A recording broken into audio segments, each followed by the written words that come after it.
दोस्तों, आज हम एक्सप्लेन करने वाले हैं जटाधारा मूवी को। स्टोरी के स्टार्टिंग में हमें एक बैक स्टोरी को दिखाया जाता है जहाँ पे एक गांव में बहुत सारे धन हुआ करते थे। तब लुटेरे वहाँ पे आके उस धन को लूट के ले जाते थे। लोग अपने धन को बचाने के लिए जमीन के अंदर गाड़ने लगे, लेकिन फिर भी वो लुटेरे आके उस धन को लूट के ले जाते थे।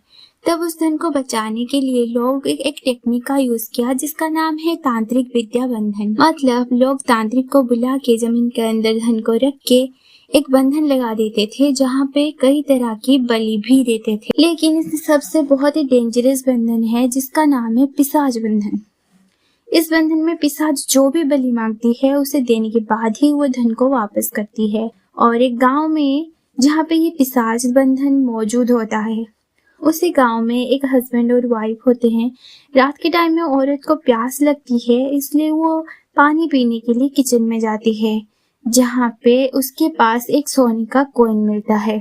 जैसे वो आगे बढ़ने लगती है, उसे एक और कॉइन मिलता है और तभी वो देखती है एक औरत को जिसके पास कई सारे सोने गहने, सोने के कलश, हीरे मोती जिनके ऊपर वो बैठी हुई थी। और तभी उसकी नींद टूट जाती है। नेक्स्ट डे वो लोग एक पंडित को बुलाते हैं और इसके बारे में सब कुछ बोलते हैं। उसके बाद वो पंडित बोलता है कि वास्तु दोष है, इसलिए एक पूजा करनी होगी। उसके बाद वो लोग एक पूजा करते हैं और रात के टाइम में वो पंडित वहीं पे होता है। तब उसे वही औरत उसके ऊपर बैठ के हंस रही होती है, जिसके बाद वो पंडित वहां से भाग जाता है। उसके बाद हम वही वाइफ और हस्बैंड को देखते हैं जो कि मर चुके थे। उसके बाद हम एक आदमी को देखते हैं जिसका नाम होता है मनीष, जो कि एक पैरानॉर्मल रिसर्चर होता है, जो कि भूत प्रेत के बारे में एक स्पीच दे रहा होता है। और स्पीच के टाइम में वो लोगों को पूछता है कि कौन कौन भूत होते हैं, इसमें बिलीव करते हैं। तभी कई सारे लोग हाथ ऊपर करते हैं, लेकिन उनमें से एक आदमी जिसका नाम होता है शिवा, वो इन पे नहीं मानता। तब मनीष उसे स्टेज के ऊपर बुलाता है और पूछता है कि वो इनमें से क्यों नहीं मानता। बेसिकली उसका मानना ये था कि लोग की डर ही उन्हें मारता है। और वो अपने बैक स्टोरी को बताने लगता है कि एक दिन वो और उसके दोस्त गांव के रास्ते से जा रहे होते हैं और उसी रास्ते पे एक पेड़ होता है जहाँ पे लोग मानते थे कि वहाँ पे भूत है। तब उसका फ्रेंड उसी रास्ते से जाने से मना करता है, पर शिवा उसे उस रास्ते से लेकर जाता है और उसके फ्रेंड की मौत हो जाती है। नेक्स्ट डे शिवा फिर से जाता है उसी पेड़ के पास, पर उसे कुछ भी नहीं होता। उसके बाद मनीष उसके सारे जो डिवाइस होते हैं वो दिखाता है, पर सेम डिवाइस शिवा के पास भी होते हैं, क्योंकि शिवा भी एक पैरानॉर्मल रिसर्चर है जो कि भूत नहीं होते हैं ये साबित करने के लिए। उसके बाद शिवा को एक हाउस पे जाता है इन्वेस्टिगेशन करने के लिए। तभी उस डिवाइस में कोई एनर्जी दिखती है, लेकिन उसका फ्रेंड थी। मतलब उस डिवाइस में जो एनर्जी दिख रहा होता है वो उसकी फ्रेंड थी। कुछ देर ढूंढने के बाद उन लोगों को वहां से कुछ भी नहीं मिलता। शिवा रिसर्च करने के साथ साथ एक कंपनी में काम भी करता है और उसके दो फ्रेंड भी उसी कंपनी में काम कर रहे होते हैं।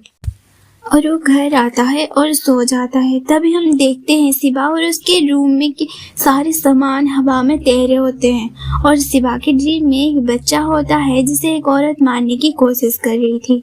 तभी उसकी नींद टूट जाती है।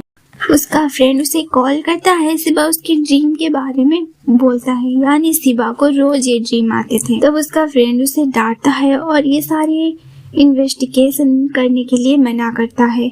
लेकिन उसी रात को वो लोग एक और इन्वेस्टिगेशन करने के लिए जाते हैं जहाँ पे उन्हें एक लड़की दिखती है। जब शिवा उसके पीछे जाता है तब वो लड़की वहाँ से गायब हो चुकी थी, लेकिन तभी वो लड़की उसके पीछे आती है और शिवा के ऊपर एक स्प्रे मारकर भाग जाती है। तब हम देखते हैं वो लड़की वहाँ पे एक मूर्ति को लेने के लिए आई थी। नेक्स्ट डे शिवा अपने माँ के साथ मंदिर जाता है। एक बहुत ही बड़े गुरुजी आए हुए थे। उन्हें मिलने के लिए शिवा की माँ सिक्योरिटी गार्ड को बहुत ही रिक्वेस्ट कर रही थी। तभी वो रात वाली लड़की वहाँ पे आती है और शिवा की माँ को गुरुजी से मिलाती है। इस लड़की का नाम होता है सितारा, जो कि गुरुजी को बहुत ही अच्छे से जानती थी। उसके बाद हम शिवा को देखते हैं। शिवा की फैमिली और सितारा की फैमिली एक दूसरे से मिलते हैं, जिसे देखकर शिवा पहचान जाता है। उसके बाद सितारा शिवा को सॉरी बोलती है रात वाले इंसिडेंट के लिए, जिसपे शिवा उससे पूछता है कि वो रात में वहाँ पे क्या कर रही थी। उस पे सितारा बोलती है वो एक आर्कियोलॉजिकल रिसर्चर है जो कि रात में उस मूर्ति को लेने के लिए आई थी, रिसर्च करने के लिए, क्योंकि उस बिल्डिंग के जो मालिक है उसे परमिशन नहीं दे रहे थे अंदर जाने के लिए। इसलिए उस लोग को उसे पता लगा कि ओनर वहाँ पे आ गए हैं, वो वहाँ से बचने की कोशिश कर रही थी। तो वो शिवा को पूछती है कि उसके बारे में, और शिवा भी अपने बारे में सब कुछ बोलता है। उसके बाद इन दोनों में दोस्ती हो जाती है और वही दोस्ती प्यार में भी बदल जाता है। इस दौरान सितारा शिवा की कुंडली भी मांगने लगती है, और जब शिवा रात में सो रहा होता है फिर से उसी रात में सारी चीजें और शिवा भी तैर रहे होते हैं हवा में, और वही ड्रीम फिर से शिवा को आता है। नेक्स्ट डे शिवा एक न्यूज़ में देखता है कि मनीष जो कि एक पैरानॉर्मल रिसर्चर होता है, उसका जो असिस्टेंट है उसकी एक मिस्टीरियस तरीके से मौत हो जाती है। जिसके बाद शिवा पता लगाने के लिए उसके ऑफिस में जाता है। जिसके बाद मनीष बोलता है कि वो एक तांत्रिक के साथ गुप्त खजाने को ढूंढने के लिए गया हुआ था, लेकिन वहां से वापस आते वक्त उसके एक मिस्टीरियस तरीके से मौत हो गई। इस खजाने पे कुछ ऐसी एनर्जी होती है जो कि धन को प्रोटेक्ट करती है, और उनको खुश करने के लिए कई सारी बलि भी दी जाती है। उसके बाद शिवा उस गांव के डिटेल्स मांगने लगता है, लेकिन मनीष देने से मना कर देता है। सितारा भी उससे समझाती है, जिस पे शिवा मान जाता है। उसके बाद वो एक पार्टी में जाते हैं जहाँ पे उसके एक कॉल आता है जो कि होता है मनीष के साथ काम करने वाला एक आदमी। वो शिवा को देखता है, इसलिए लालच में आकर वो शिवा को बोलता है कि वो लोकेशन भेजेगा, जिसके बाद वो साथ में गांव में जाएंगे। उसके बाद रात में जब शिवा सो रहा होता है फिर से उसके रूम में सारी चीजें और शिवा भी हवा में तैरने लगते हैं। इसके बाद उसकी ड्रीम में एक आदमी होता है जो कि उसी बच्चे को मारने की कोशिश कर रहा होता है। तभी शिवा की नींद टूट जाती है और वो उसी लोकेशन में जाके पहुंचता है और उस आदमी के साथ उन दोनों गांव के लिए निकल लेते हैं। वहीं दूसरी तरफ हम सितारा को देखते हैं, जिसे गुरुजी कॉल करके कुंडली के बारे में कुछ बात करने के लिए बुलाते हैं। दूसरी तरफ हम शिवा के पापा को देखते हैं, जिन्हें उनकी बेटी सर्टिफिकेट मांगने लगती थी।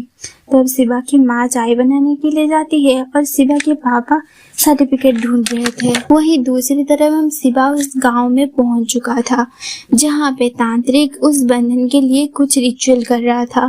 तभी शिवा उसी डिवाइस को निकालने लगता है जिसपे एक आदमी उसे डांटता है, लेकिन फिर भी वो चुपके से निकाल ही लेता है। तभी अचानक वहां पे एक बिजली गिरती है और एक पेड़ जलने लगता है और तेजी से हवा भी आने लगती है। लेकिन दूसरी तरफ वो लोग धन खोदने लगते हैं और घर में जो पिशाच जो उस बंधन में उस धन को प्रोटेक्ट कर रही थी वो बहुत ही ज्यादा गुस्से में थी। वहीं दूसरी तरफ हम सितारा को गुरुजी के साथ देखते हैं जहाँ पे इस कुंडली में मृत्यु दोष है। ये इंसान तो मरेगा ही मरेगा और उसके आसपास जो लोग रहते हैं उन लोगों को भी खतरा है। वहीं दूसरी तरफ हम शिवा के पापा को देखते हैं जो कि नीचे गिर जाते हैं और शिवा की माँ गैस को ऑन करके चली जाती है। उसके बाद हम शिवा को देखते हैं जिसे एक कॉल आता है और वो वहाँ से निकल लेता है। जब वो घर आता है पता चलता है कि उसकी माँ थोड़ा सा इंजर्ड हो चुकी है। के बाद सितारा शिवा को सारी बात पूछती है कि वो कहाँ पे था और अगर ये काम वो बंद नहीं किया तो उसके मॉम डैड को वो सारी बात बोल देगी। और ये जो बात होती है शिवा के पापा सुन लेते हैं और उसके ऊपर बहुत ही ज़्यादा गुस्सा करते हैं और गुस्से से एक कैंडल को फेंक देते हैं, जिसकी वजह से वहाँ पे आग लग जाती है। और उससे बुझाने जाते ही शिवा को एक मिलती है फोटो जो कि उसके ड्रीम में जो आते थे वही लोग होते हैं। तब शिवा उसके पापा से इन लोगों के बारे में पूछने लगता है। तब वो स्टोरी बताना शुरू करते हैं कि ये लोग उसके असली माँ बाप है। बहुत सालों पहले उन लोगों पे बच्चा नहीं था। उन लोगों ने बहुत ही मन्नतें मान के बाद में फाइनली वो प्रेग्नेंट होती है। उसके बाद हम शिवा की चाचा चाची को देखते हैं जो कि मूवी के स्टार्टिंग में दिखाया गया था। उस पंडित के बाद वो लोग एक और तांत्रिक को बुलाते हैं जो बताता है कि उनके घर में खजाना है और उसी के सपने उसे आते थे। लेकिन इसे हासिल करने के लिए एक छोटी सी पूजा करनी होगी और बलि भी देनी होगी, और इस घर में वो खजाना कहाँ पे है वो उसके रिश्तेदार में से ही होगा जिसकी आंखें नीली हो, वो बताएगी। उसके बाद वो दोनों शमशान में जाके एक छोटा सा पूजा करते हैं। नेक्स्ट सीन में हम शिवा के माँ को देखते हैं जिनका नाम होता है देवी।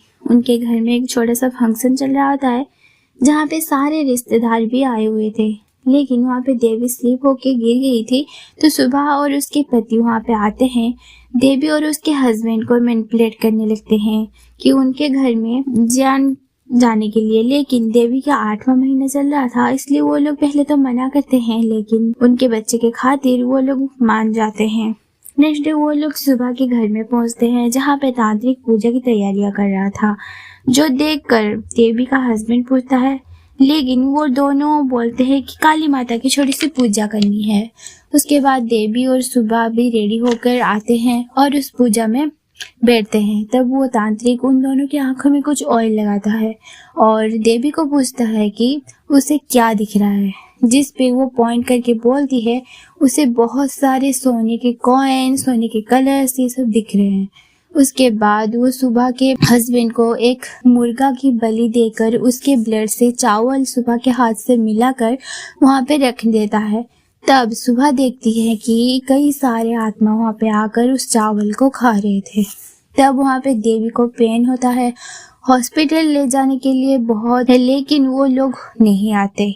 वो बाहर एक बूढ़ी औरत को बुलाकर लाते हैं और वहाँ पे धन पिशाच को और भी बलि चाहिए होती है। तब वो और एक मुर्गा लाकर उसकी बलि देते हैं, पर एक बस कभी काफी नहीं होता, वो और बलि मांगती है। वहीं दूसरी तरफ देवी के बच्चे को पैदा करती है। धन पिशाचिनी उसी बच्चे को बलि मांगती है, जिसके बाद वो बासु के पास जाकर उस बच्चे को छीनने की कोशिश करता है, लेकिन बासु उसे नहीं देता। बहुत ही मुश्किल से बासु और देवी बचकर वहां से भाग जाते हैं। उसके बाद वो तांत्रिक धन पिशाच की बात करते हुए बलराज और सुबह को मार देता है और खुद को भी। उसी दिन से धन पिशाचिनी गांव वालों को मैनिपुलेट करके मार के उनका खून पीने लगी। उसके बाद हम देवी को देखते हैं जो कि अपने ही बच्चे को मारने की कोशिश कर रही थी। तभी बासु आके उसे रोक देता है और ये सब धन पिशाचिनी उसे मैनिपुलेट कर रही थी। और इस तरह कभी बासु तो कभी देवी अपने ही बच्चे को मारने की कोशिश कर रहे थे। कुछ दिन बाद वो दोनों इस बात का एहसास करते हैं और अपने बच्चे के खातिर बचाने के लिए खुद को ही जलाकर सुसाइड करके मार डालते हैं। उसके बाद प्रेजेंट में शिवा को बचाने के लिए वो दोनों खुद को त्याग दिया था। उसके बाद शिवा अपने पुराने घर में जाता है और उस डिवाइस के अपने माँ बाप से कनेक्ट करने की कोशिश करता है और वो डिवाइस भी कनेक्ट हो जाती है और शिवा भी अपने माँ बाप को फील कर पाता है। उसके बाद उसे एहसास हो जाता है कि दुनिया में आत्मा भी होती हैं। उसके बाद वो सब गुरुजी के पास जाते हैं जहाँ पे वो बोलते हैं कि शिवा बहुत ही पहले मरने वाला था, लेकिन उसके माता पिता हमेशा उसके साथ रहते थे और उसे बचा लेते थे, लेकिन अभी भी खतरा टला नहीं है, वो पिशाच अभी भी उसके मार सकती है, इसलिए एक पूजा करनी होगी। जब शिवा उस गांव में गया था तब सितारा उसे कॉल नहीं किया था, फोन कनेक्ट ही नहीं हुआ था। दरअसल शिवा के माँ बाप ने इशारा देकर वहाँ से बाहर निकाला उसे और इसी तरह मनीष से भी हेल्प मांगते हुए लगा और मनीष भी पूजा के लिए उसे हेल्प किया और आखिरकार अमावस्या की रात को वो लोग सारे सेटअप रेडी कर देते हैं। दरअसल उसे पूजा में गुरुजी ने 8 शिवलिंग दिया था अलग अलग प्लेसेस में और वो 8 शिवलिंग उस प्लेस के सराउंडिंग रखना होता पिशाच को कैद करने के लिए और ये सारा काम शिवा को अकेले ही करना होगा। और उसी तरह शिवा उस घर में जाकर एक एक के बाद शिवलिंग को रखता गया। 3-4 शिवलिंग प्लेस करने के बाद वो जो धन पिशाच होती है वो जाग जाती है और शिवा को मैनिपुलेट करके खुद को हार्म करने की कोशिश करने लगती है। लेकिन तभी शिवा के माँ बाप के आत्मा वहाँ पे आके शिवा को होश में लाते हैं और बहुत ही मुश्किल से शिवा 8वां शिवलिंग को भी प्लेस कर देता है और फाइनली वो धन पिशाच भी कैद हो जाती है और ये मूवी यहीं पे एंड होती है। अगर आपने अभी तक चैनल को सब्सक्राइब नहीं किया तो सब्सक्राइब कर दीजिए। तब तक मिलते हैं नेक्स्ट वीडियो में।